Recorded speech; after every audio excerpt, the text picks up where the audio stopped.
హిందూ దేవాలయాలపైన కేంద్ర ప్రభుత్వం తన వైఖరిని స్పష్టం చేసింది.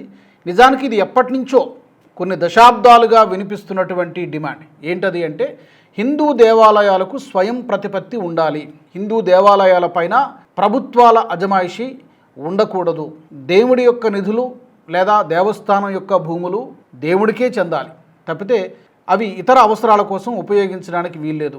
కొద్ది రోజుల కిందట కూడా కోర్టులు ఇదే విధమైనటువంటి తీర్పులు ఇచ్చే మరొకసారి ఏప్రిల్ 21వ తారీఖున సుప్రీంకోర్టులో ఒక విచారణ సందర్భంగా ఇదే విషయాన్ని కేంద్ర ప్రభుత్వం తన వైఖరిని కుండ బద్దలు కొట్టినట్టుగా చెప్పింది. సుప్రీంకోర్టు చెప్పింది ప్రభుత్వానికి ఇక ఎంత మాత్రం కూడా ఆసక్తి లేదు, ఆలయాల నిర్వహణ చూసుకోవడానికి ఇక ఎంత మాత్రం కూడా ప్రభుత్వం ఆసక్తిగా లేదు, వాటిని పూర్తిగా స్వయం ప్రతిపత్తి కల్పించడానికి ప్రభుత్వం సిద్ధంగా ఉందని చెప్పి కేంద్రం నుంచి ప్రతినిధిగా సాలిసిటర్ జనరల్ తుషార్ మెహతా తన వాదనలను వినిపించారు. నిజానికి ఇది సంతోషకరమైనటువంటి వార్తనే. హిందూ సంఘాల పర్స్పెక్టివ్లో కానీ కోట్లాది మంది హిందువుల దృష్టికోణంలో కానీ నిజానికి ఎప్పటి నుంచో కోరుకుంటున్నారు కాబట్టి ఇది జరగాల్సిందే. కానీ కేంద్రం ఒక్కటే అనుకుంటే సరిపోతుందా? డెఫినెట్గా సరిపోదు. ఎందుకంటే చాలా వరకు ఒక్కొక్క రాష్ట్రంలో ఒక్కొక్క పేరుతో ఎండోమెంట్ బోర్డు అని ఒక రాష్ట్రంలో, కేరళలో ఇంకో పేరుతో దేవస్వం బోర్డు అని, తమిళనాడులో ఇంకో పేరుతో, ఇలా పేర్లు ఏమైనప్పటికీ కూడా చాలా వరకు రాష్ట్ర ప్రభుత్వాల నియంత్రణలో, రాష్ట్ర ప్రభుత్వాల అధీనంలో దేవాలయాలన్నీ కూడా నిర్వహించబడుతున్నాయి. ఈ యొక్క సంప్రదాయానికి చెక్ పెట్టాలి అనేటువంటిది కేంద్ర ప్రభుత్వ ఆలోచనగా తెలుస్తోంది. మరి దీనికి సంబంధించి ఏమైనా ఒక గైడ్లైన్స్ని ఏమైనా రూపొందిస్తారా?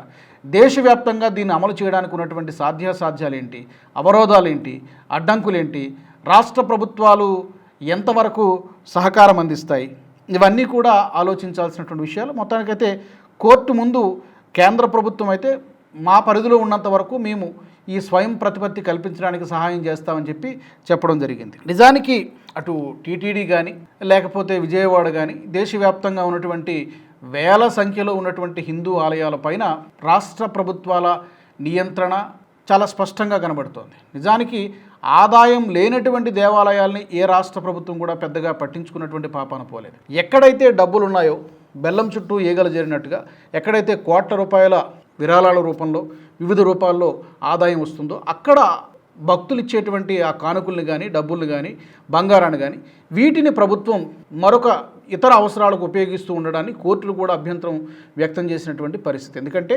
దేవుడి నిధులు, కానుకలు, విరాళాలు ఇవన్నీ కూడా ఆ దేవస్థానానికే చెందాలి, ధార్మికపరమైనటువంటి అవసరాలకు మాత్రమే ఉపయోగించాలి తప్పితే ప్రభుత్వం ఆ నిధుల్ని ఇతర అవసరాలకు ఉపయోగించకూడదు అనేది కోర్టులు కూడా అభిప్రాయం వ్యక్తం చేసినటువంటి పరిస్థితి. కానీ దానికి పూర్తిగా రివర్స్లో జరుగుతోంది.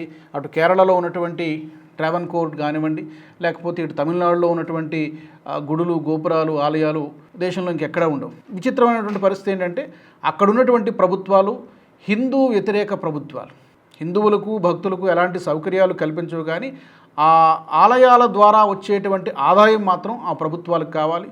దాని విషయంలో చాలా కుంభకోణాలు జరిగాయి. పర్టికులర్గా కేరళలో అయితే అయ్యప్ప స్వామి సన్నిధిలో ఉన్నటువంటి బంగారు ప్లేట్లు చాలా వరకు మిస్ అయిపోయినాయి. దాని మీద విచారణ కూడా జరుగుతోంది. సో ఇలాంటి ఉదంతాలు కర్ణాటకలో జరిగాయి, కొన్ని కేరళలో జరిగాయి, తమిళనాడులో జరిగాయి. కాబట్టి ఇక మీదట ఈ సంప్రదాయానికి చెక్ పెట్టాలి.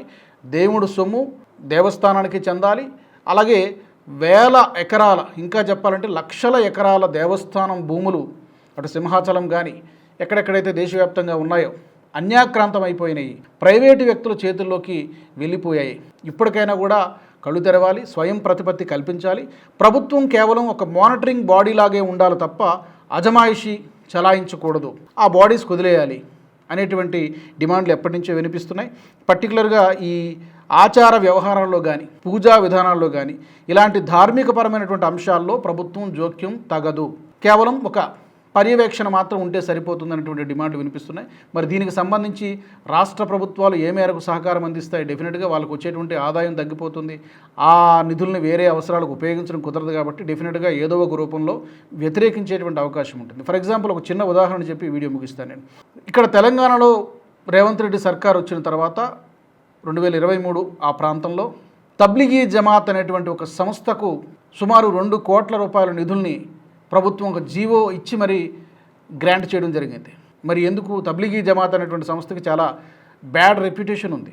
కరోనా సమయంలో సూపర్ స్ప్రెడర్స్గా కుట్రపూరితంగా వ్యవహరించి దేశంలో కరోనాను వ్యాపింపజేయడానికి వివిధ దేశాల నుంచి, ఇండోనేషియా నుంచి, అలాగే వివిధ దేశాల నుంచి వచ్చి కావాలనే కరోనాని స్ప్రెడ్ చేశారనేటువంటి ఆరోపణలు తబ్లిగీ జమాత్ సంస్థ పైన ఉన్నాయి. మరి అలాంటి సంస్థ కోసము ప్రభుత్వం అధికారికంగా జీవో ఇచ్చి మరి 2 కోట్ల రూపాయల నిధుల్ని ఎందుకు కేటాయించాలనేటువంటి విమర్శలు అప్పట్లో పెద్ద ఎత్తున వచ్చాయి. బట్ ఆ నిర్ణయాన్ని ప్రభుత్వం వెనక్కి తీసుకోలేదు. ఇలాంటి సంఘటనలు చెప్పుకుంటూ పోతే దేశవ్యాప్తంగా చాలా జరిగాయి కాబట్టి మరి ఇప్పటికైనా కేంద్ర ప్రభుత్వం అయితే తన వైఖరిని చాలా స్పష్టంగా చెప్పింది. మోదీ సర్కార్ తన యొక్క చిత్తశుద్ధిని చాటుకుంది హిందూ దేవాలయాల విషయంలో. మరి దీనికి కావాల్సిందల్లా ఒక ఫ్రేమ్వర్క్ డిజైన్ చేయాలి, రాష్ట్ర ప్రభుత్వాలను కూడా ప్రిపేర్ చేయాలి, వాళ్ళు కూడా దానికి సహకారం అందించాల్సినటువంటి అవసరం ఉంది. అప్పుడే హిందూ సంఘాలకి ఒక నిజమైనటువంటి స్వాతంత్రం వచ్చినట్టుగానే, నిజమైనటువంటి సంతోషం అని చెప్పుకోవాలి. మరి మీ ఒపీనియన్స్ని కూడా తెలియచేయండి. ఈ హిందూ ఆలయాలకు స్వయం ప్రతిపత్తి విషయంలో ఏం జరిగితే అది సాధ్యపడుతుంది, అవాంతరాలు, అడ్డంకులు, పాసిబిలిటీస్ ఏంటి? తప్పకుండా కామెంట్ సెక్షన్లో పెట్టండి. ఈ వీడియో మీకు నచ్చినట్టయితే లైక్ చేయండి, 10 మందికి షేర్ చేయండి. అలాగే కామెంట్ల రూపంలో మీ అభిప్రాయాలను మాతో పంచుకోండి. Nationalist hub group of channels ను సబ్స్క్రైబ్ చేసుకుని తెలుగునాట జాతీయవాద జర్నలిజాన్ని ప్రోత్సహించండి. ఈ వీడియో కింద ఉన్న బెల్ ఐకాన్ పై క్లిక్ చేయడం మర్చిపోవద్దు.